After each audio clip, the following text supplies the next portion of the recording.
सियावर रामचंद्र की जय। और मुकुट वंशी वाले की जय। आप लोग सभी हमारे ऊपर भार दे दिया तो हमारे मन में ये बात आई कि बहुत दिन हो गए, एक दिन नवदा भक्ति का। नवदा भक्ति प्रेम पूर्ण है और तो वो कहते हैं कि श्रवणं कीर्तनं विष्णु स्मरणं पाद सेवनम अर्चनं बंदनम दास्यम सख्यमात्म निवेदनम। ये भागवत के बीच के वहाँ ये नवदा भक्ति प्रहलाद जी ने अपने पिता को कही। रामायण के माँ भी नवदा भक्ति आती है, वो दूसरी प्रकार से आती है। वो सबरी भिलने के प्रति भगवान राम ने कही है। और भरतजी महाराज जो है उनके माँ भी भक्ति के सभी भेद थे। वो अपने एक छोटी सी पुस्तक निकाली है भरतजी की नवदा भक्ति। तो मैं प्रहलाद जी की नवदा भक्ति को भी से आपने कह रहे हूं। तो श्रवणं कीर्तनं विष्णु स्मरणं पाद सेवनम, माने पहली जो भक्ति है वो श्रवण भक्ति है, दूसरी का नाम कीर्तन है, तीसरी भक्ति का नाम स्मरण है, और चौथी का नाम पाद सेवन है, और पांचवी का नाम अर्चन है, और छठी का नाम बंधन, और सातवीं का नाम दास भाव, और आठवीं का नाम सख्य भाव, और नौवीं का नाम आत्मनिवेदन। अब शरण भक्ति का आपको संक्षेप से स्वरूप बताते हैं कि भगवान के गुण प्रभाव की, तत्व रहस्य की बातों को कानों से सुनना और भगवान के नाम रूप लीला धाम और महिमा की बातों को सुनना, और सुनने के समय में एकदम सुनने के परायण हो जाना। जैसे बीन बाजे को सुनते सुनते मृग एकदम उसके परायण हो जाता है, फिर उसको चाहे कोई पकड़ के ले जाए चाहे मार डाले, अपने प्राणों की भी परवाह नहीं रहती। वो तो सुनने में एकदम तन्मय हो जाता है। इस प्रकार से थी भगवान के प्रेम की और गुणा की बातें सुनने के वक्त में एकदम मुग्ध हो जावे। यह है श्रवण भक्ति।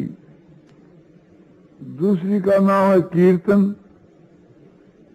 तो भगवान के नाम रूप लीला धाम गुण प्रभाव तत्व रहस्य की बातों का कथन करना,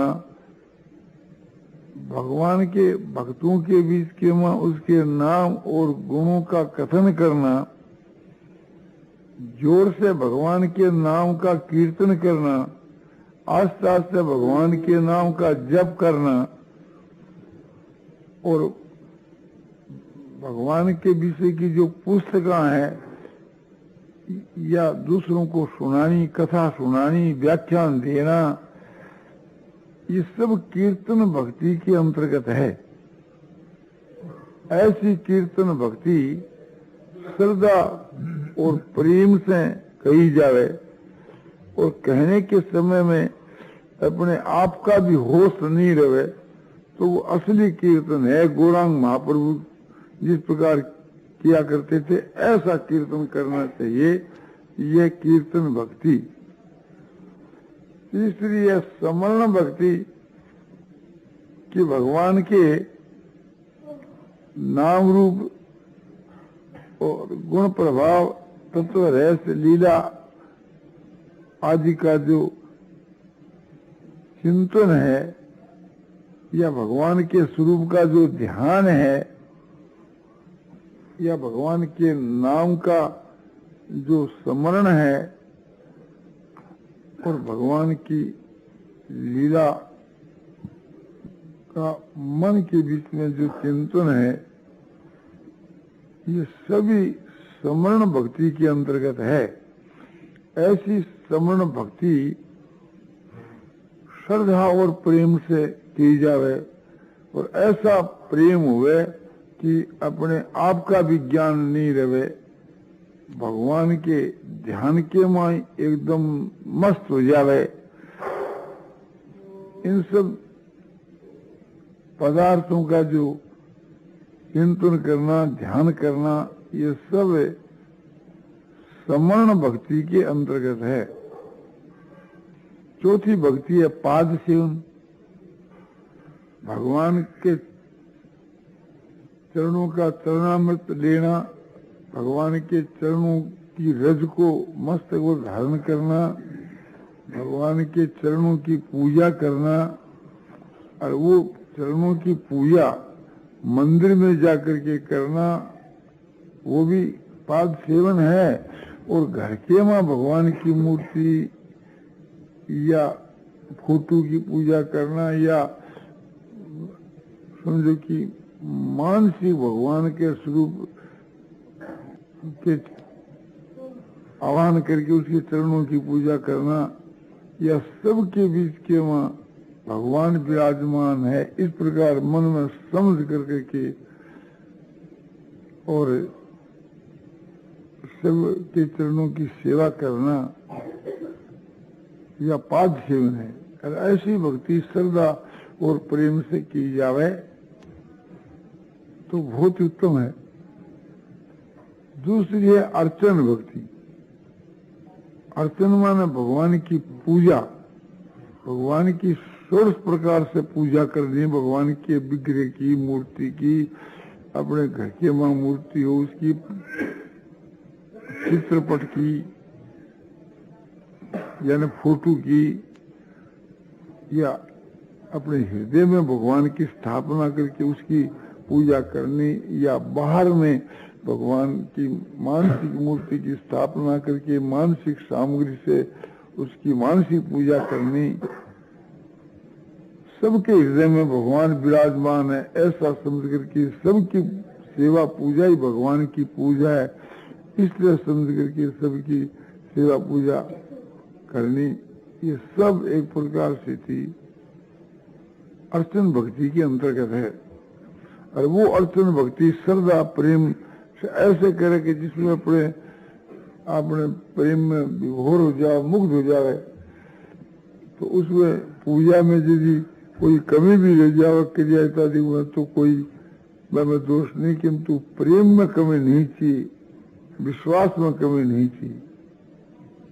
तो यह पांचवी भक्ति है। छठी भक्ति है बंधन। भगवान के मंदिर में जाकर भगवान को साष्टांग नमस्कार करना, अपने घर में भगवान की मूर्ति की स्थापना करके नमस्कार करना, या नेत्रों को बंद करके के भगवान की मूर्ति को सन्मुख समझ करके करना, या सबके हृदय में भगवान विराजमान है ऐसा समझ करके सबको ऐसो नमस्कार करना। सिया राम में सब जग जानी, करूं प्रणाम जोर जुग पानी। तो यह बंधन भक्ति है। और खूब श्रद्धा भक्ति प्रेम से बंधन भक्ति करे तो बंधन भक्ति बहुत उत्तम है। इसी प्रकार से थी दास भाव, प्रभु हमारे स्वामी मैं उनका सेवक, इस भाव से भगवान की उपासना की जावे, वो दास भाव है। और भगवान हमारी सखा, भगवान हमारे मित्र, इस भाव से भगवान के साथ में संबंध जोड़ करके भक्ति करी जा, प्रेम करे जावे, वो सख्य भाव है। ऐसा जो भगवान में भाव है। और आत्मनिवेदन माने अपना सर्वस्व भगवान के समर्पण कर दे, अपने आप को और अपने ऐश्वर्य को, अपने तन मन धन सब भगवान के समर्पण कर दे वह, या आत्मनिवेदन आत्म समर्पण। तो इस प्रकार से इसके 9 भेद है। ये संक्षेप से आपको सब का अलग अलग प्रकार बतलाया। इनका फिर तीन भेद किया जावे कि तीन तो साधन रूप है, तीन पूजा रूप है, तीन भाव रूप है। तो इन तीनों में से कोई एक जो साधन रूप है या पूजा रूप है या भाव रूप धारण कर लेवे तो बेड़ा पार है। पहली जो तीन है वो साधन रूप है कि भगवान के नाम रूप गुण प्रभाव तत्व ऐसे का एक समझो कि श्रवण करना, श्रवण भक्ति, कीर्तन भक्ति और याद रखना स्मरण भक्ति। तो ये तीनों साधन रूप है। इसी को एक प्रकार से सत्संग और भजन और ध्यान के नाम से कही जाती है। अरे अभेद उपासना में इन कई जो सो श्रवण मनन और निधि ध्यान के नाम से कही गई यही चीज। भगवान के तात्विक विषय को सुनना और उसको मनन करना और उसका ध्यान करना, तो सुनना, श्रवण भक्ति, मनन करना,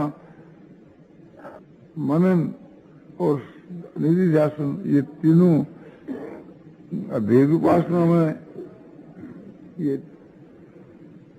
अभेद उपासना के नाम से ये तीन बात मानी गई है।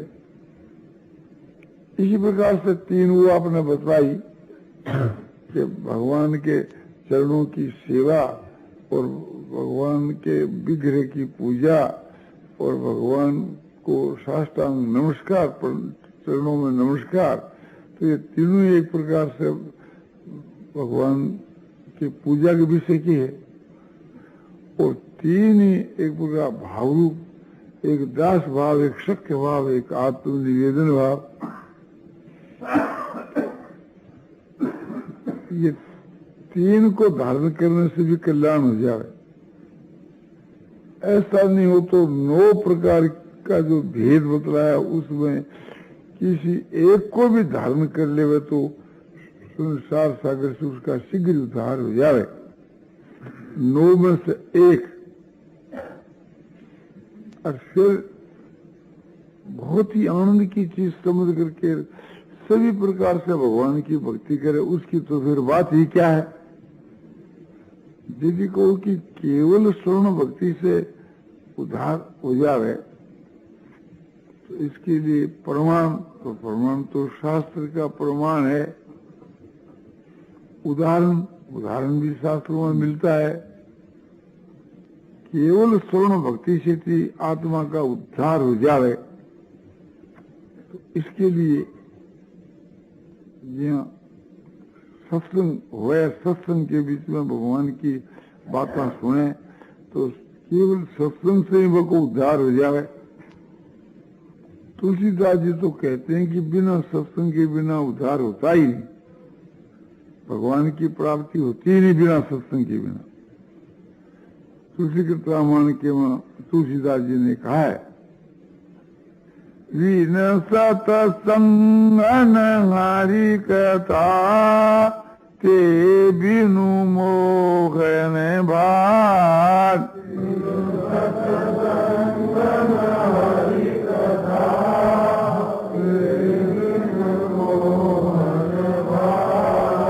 मोह गए बिनु राम पद हो ही न दृढ़ अनुराग।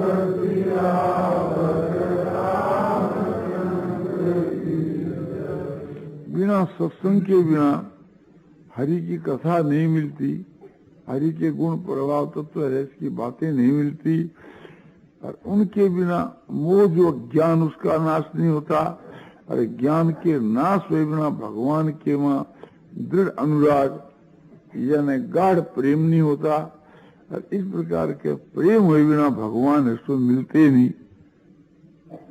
तो भगवान के मिलने का बड़ा सुगम उपाय है। इसलिए भगवान की भक्ति की बात सुन करके एकदम मुग्ध होना चाहिए, और इस प्रकार से मुग्ध होना चाहिए कि जैसे मृग जो है सो बीन बाजे को सुन करके मुग्ध हो जाता है, अपने आप का ज्ञान नहीं रहे, तो इस प्रकार से मुग्ध हो जाए कि सुनने की बात कोई ज्ञान रहे और किसी को भी ज्ञान नहीं रहे, और सुन करके और इतना मुग्ध हो कि रोमांच होने लगे, आंसुपात होने लगे, तो केवल श्रवण भक्ति से कल्याण हो जावे। कि जैसे राजा परीक्षित का 7 दिन भागवत की कथा सुनी, जिससे मुक्त हो गई।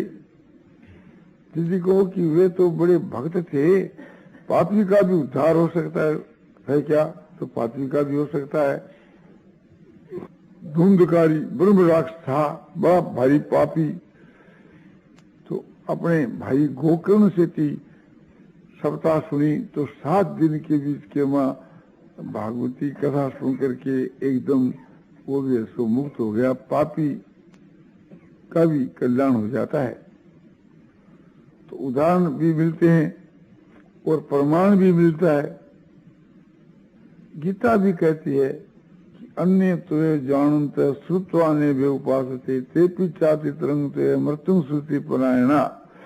दूसरे जो ध्यान योग, ज्ञान योग और कर्म योग को नहीं जानते हैं, ऐसे जो पुरुष कम बुद्धि वाले हैं, मूर्ख हैं, वे जानने वाले महात्माओं के पास में जाकर के उनकी बात को कानों से सुने और एक सुन करके उसके अनुसार काम में लावे। तो कहे कि इस प्रकार के जो सुनने के परायण है, वे भी संसार सागर से मुक्त हो जाते हैं, तर जाते हैं। फिर उनको काम में लावे, उनका तो उद्धार हो ही जाता है। इसमें तो कहना ही क्या है, सुनने की भी बड़ी महिमा है, और सुनेगा वो काम में लावेगा। इसी प्रकार से कीर्तन भक्ति के विषय में भगवान के नाम और गुणों का कीर्तन करते करते कल्याण हो जाता है। भगवान के नाम के जप के प्रभाव से, भगवान के गुणों की कीर्तन के प्रभाव से कैसा भी पापी क्यों नहीं, उसका उद्धार हो जाता है। जैसे अजामिल है, गणिका है, और बहुत से पापियों का उद्धार हो गया। और धर्मात्माओं का वजह से तो कहना है क्या है। तो सुखदेव जी महाराज जो है, गोकर्ण जी जो है, ये कीर्तन भक्ति से मुक्त हो गए। और भी जैसे नारद जी है, गौरांग महाप्रभु है, तुलसीदास जी, सूरदास जी, ये सब भगवान के नाम और गुणों का कीर्तन किया करते थे, और उसके प्रभाव से इन सब का कल्याण हो गया। इसमें तो कहना है क्या, पापियों का भी उद्धार हो जाता है भगवान के नाम के जप के प्रभाव से, स्मरण के प्रभाव से। नाम की बड़ी महिमा है। जप करने के समय में इस प्रकार से आपने मुग्ध हो जाना चाहिए कि भगवान के नाम का कीर्तन करने के समय में वाणी से नाम का कीर्तन हो रहा है, तो कान से हम सुन रहे हैं और मन में उसी कीर्तन के भाव को धारण कर रहे हैं, तो फिर उद्धार होने में क्या शंका है। भगवान को ध्यान न भी हुए तो केवल कीर्तन से भगवान में प्रेम होकर के उद्धार हो जाता है। सुमारी ये नाम है रूप बीनु देखे,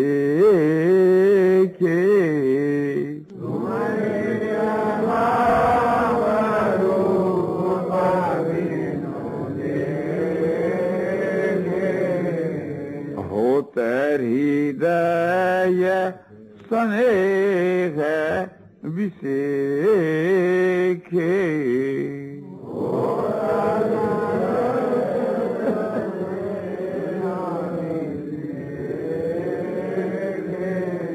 बिना भगवान को ध्यान किए भी भगवान के नाम को स्मरण करना चाहिए, जप करना चाहिए, तो हृदय का विशेष प्रेम भाव का आविर्भाव होता है, माने प्रेम का प्रादुर्भाव होता है।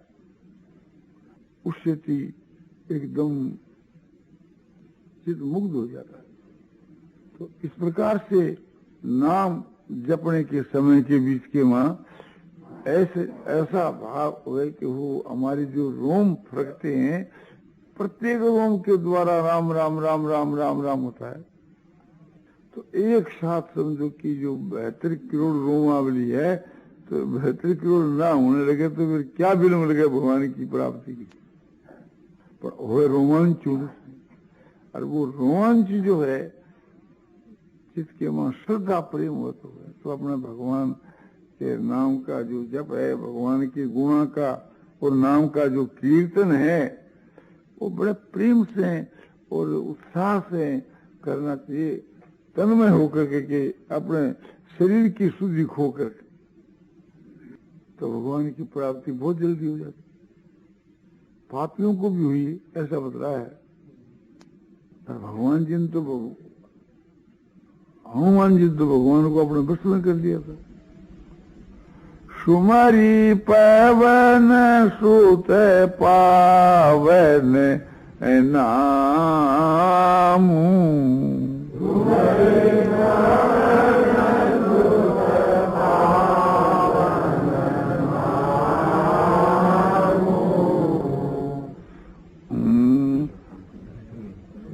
अपने बस करी राखेऊ राम,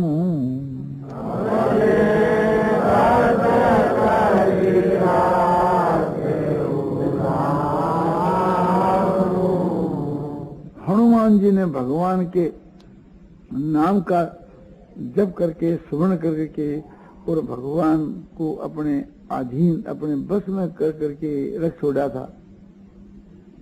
हनुमान तो भक्त थे, किंतु पापियों का भी उद्धार हो गया, ऐसी बात भी आती है।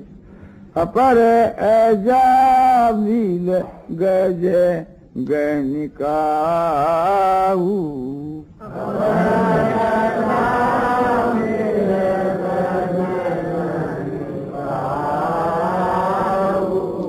भय मुक्त हरि नाम प्रभाऊ,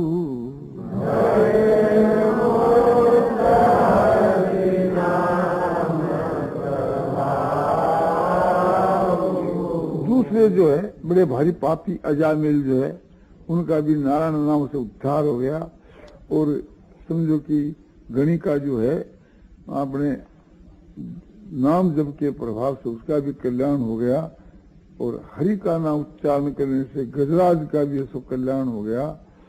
इस प्रकार से बहुतों का ऐसा उद्धार हो गया नाम के जप के प्रभाव से। और नाम के जप के प्रभाव से समझो कि उसमें प्रेम हो जाता है, और प्रेम से भगवान की प्राप्ति हो जाती है। उससे नाम के जप के प्रभाव से ज्ञान हो जाता है, सब पापों का नाश हो जाता है, और वो जीव से मुक्त हो जाता है। जब की नाम हृदय धरो भयो पाप को नाश,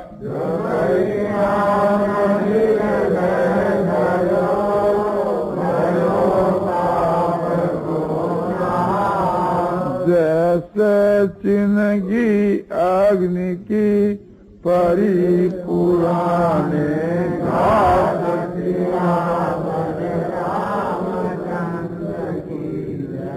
जब हृदय के बीच के नाम को धारण कियो, सब पापों को उसी वक्त नाश हो गए। जैसे घास की ढेरी पर, सूखे घास की ढेरी पर आग रख दी जाए तो मान लो भस्म हो चुकी हो सब घास। सूखे घास की माफक, सूखी लकड़ियों की माफक समझो सारे पाप जल करके खाक हो जाते भगवान के नाम के प्रभाव से। यदि को भी भगवान को ज्ञान वही बिना मुक्ति कैसे है, तो भगवान के भजन करता करता अपने आप ही ज्ञान हो जाता।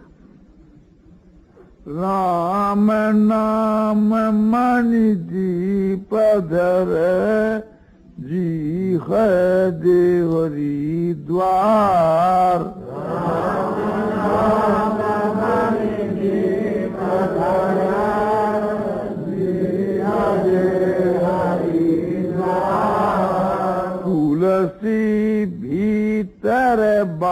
ही रहो जो जगति उजियार।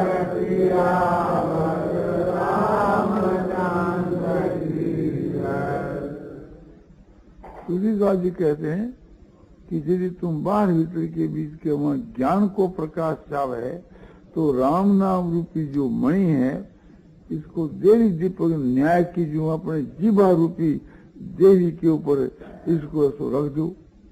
शरीर है, या मकान है, मुंह है, ये द्वार है और जीवा है, उस द्वार की देवी है। अरे भगवान का जो नाम है वो दीपक नहीं, वो तो एक मणि है। दीप तो बुझ भी जावे, मणि बुझे नहीं, दिन रात में वो प्रकाश है। तो उस जीवा रूपी देवी के द्वार पर रख दो भगवान के नाम को, यानी नाम को जो है सो जब करो तो बाहर भीतर से एकदम प्रकाश हो जाए, ज्ञान को प्रकाश हो जाए। और भक्ति करने वाले ने खुद भगवान ज्ञान देवे, जैसे उसको कल्याण हो जाए, परमात्मा की प्राप्ति हो जावे। तेसांग सतत युक्तानां भजतांग प्रीति पूर्वकम ददामि बुद्धि योगं संग ये नमामुपयांति थे। जो प्रीति पूर्वक जो नित्य निरंतर मुझको भजते हैं उनको मैं वह बुद्धि योग देता हूँ कि जिससे उनको मेरी प्राप्ति शीघ्र ही हो जाए। घनी एक प्रकार से भगवान के भजन की महिमा गीता, रामायण, भागवत आदि में लिखी है। पापी से पापी का भी ऐसा उद्धार हो जाए। अभी चेसु दुराचारो भजते माम नन्य भाग साधुरेव समन्तव्य समग्र व्यवसितो ईशो क्षिप्रं भवति धर्मात्मा सस्य शांति निगच्छति कौन्ते प्रतिजानी ही न में भक्त प्रणश्यति।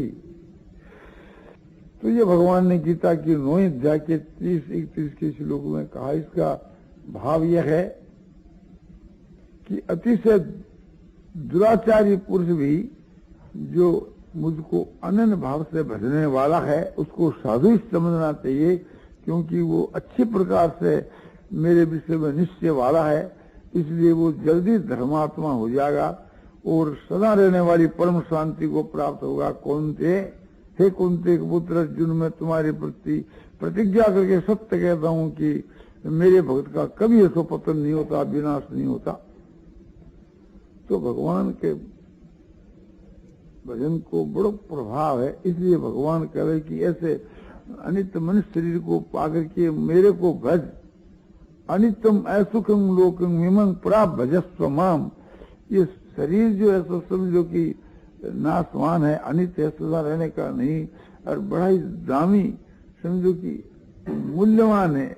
इस वास्ते इमंग लोकम, इसी शरीर को ऐसे माने दुर्लभ मनुष्य शरीर को पाकर के और तू मेरे को ही भज।